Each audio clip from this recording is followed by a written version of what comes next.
Hey everyone, this update regarding the Oakland-Alameda County Coliseum's search for a Joint Powers Authority, search for an executive director. The JPA, in closed session, selected three names, as you know if you followed this story here in the past, of between Mark Hart, who is the current Chief Financial Officer and Business Operations Manager for the Pittsburgh Steelers. That was their number one choice, that man. Scott McKibben, the former head of the Rose Bowl and the current commissioner of the A11 Football League, their second choice. And then Guy Houston, former mayor of Dublin and former California Assemblyman, Republican, from 2002 to 2008, third choice. Now, how did they get to Houston? Well, this is what happened. And as you remember, I reported that Houston was the focus of a lawsuit in 2007 where he was accused of defrauding a group of seniors, and he had wound up settling out of court for an undisclosed amount after spending years trying to get the case first dismissed from court, and prior to that, just completely ignoring the entire issue according to those seniors who were defrauded or allegedly defrauded. But the judge said, hey, look, this case is good enough to go to court. It did. Civil court, I might add. They wound up settling out of court for an undisclosed amount. And the additional issue here is that Guy Houston lacks the sports marketing and sports management and facilities experience you would expect a person who is the executive to be the Oakland-Alameda County Coliseum Joint Powers Authority's executive director. Instead, a politician. So you would say, how did we get to this point? Well, again, to repeat the story, this is what happened with more detail.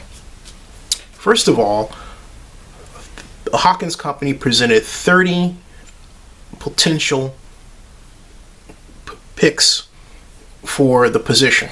Of the 30, the three that I named were at the top.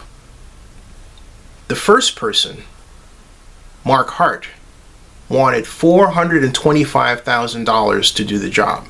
And for good reason. He had to relocate from Pittsburgh, find a new home, get his family reestablished. It was all a lot.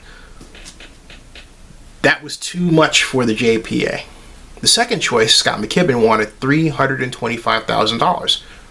That was what they offered him. But that apparently was too steep because Guy Houston was somehow willing to settle for a lesser amount. And I say that for a reason I'll get to in a second. $250,000. He was the third cheap choice. And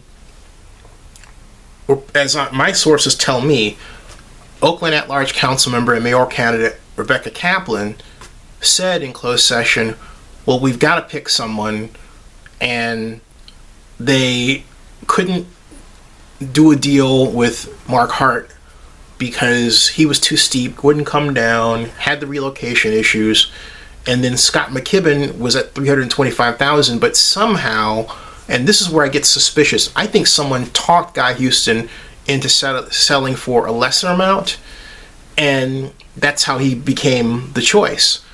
Because why else would Guy come in at $250,000 as opposed to something else higher? You know, there's something there that doesn't quite ring kosher from my eyes.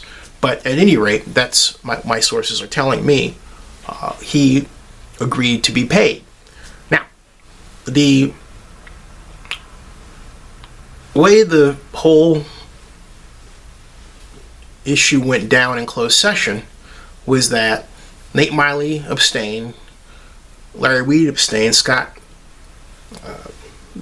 Haggerty, the Alameda County Supervisor, wasn't there, and it was left to Rebecca, and Rebecca says, well, we have to get somebody, and that might as well be Guy Houston because we have the Raiders negotiations coming up. Well, look, they could have waited, okay?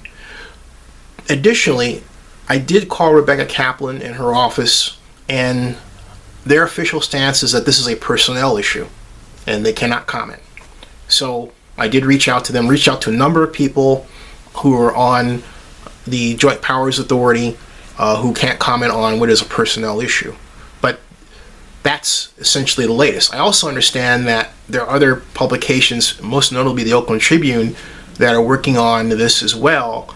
And I do hope that you note, Matt Arts, because you're working on this, that Zinnia Abraham was the person who broke the story regarding Guy Houston's problems and allegations of defrauding seniors in lawsuit that he had to settle out of court. Stay tuned for more. And again, the Oakland-Alameda County Coliseum Joint Powers Authority's meeting is this Friday at 8:30 in the morning.